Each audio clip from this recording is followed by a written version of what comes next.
I want to tell you about a love story that surprised me terribly. One time I was called to go to a nursing home to see one of my old parishioners.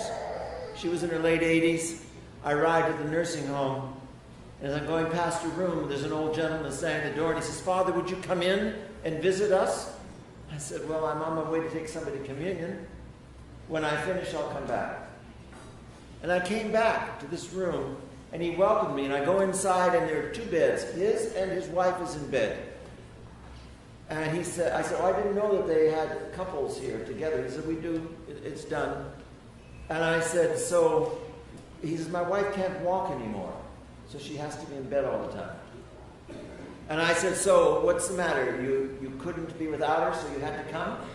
And he started to laugh. He says, "No, Father, I could be without her, but I didn't want to be." And then I said to him, "Well, tell me about yourselves. Tell me about your marriage." And he looked me in the eye and he says, "Father, we've been married, you all ready, 76 years. I said, "Oh my God, 76 years. He says, "Yeah, but the first 10 years were hell." And I said, "What are you talking about?" He said, "All we did was fight the first 10 years. Babies, money, no jobs, commotions, moving from apartment to apartment, moving from country to country." He said it was horrible. And in my 10th year of marriage, I came home with the intention of saying to my wife, "I'm leaving. It's over. I can't take it anymore." I walk in the door and she'd argue. She'd tell me what was wrong with the kids, what was wrong with me, all the suffering she had all day long. And I was working all day long and struggling and suffering. He said, "I had it. All we knew how to do was argue." So he says to her, "I'm finished." And of course, it hit her very hard.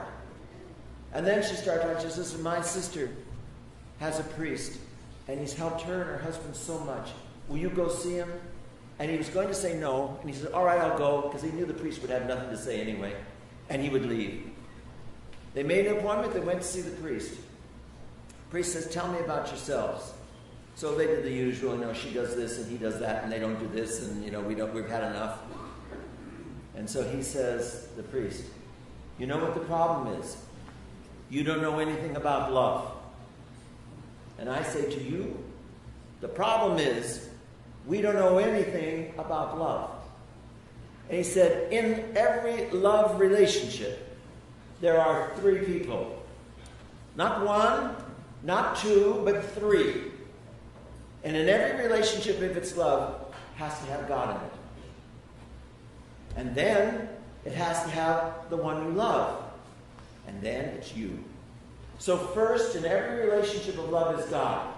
Second is the other, and guess where you come in? Third. But when you make yourself first, 10 years of hell. When you make the other person first and not God, 10 years of hell. It has to be in the right order, or it won't work.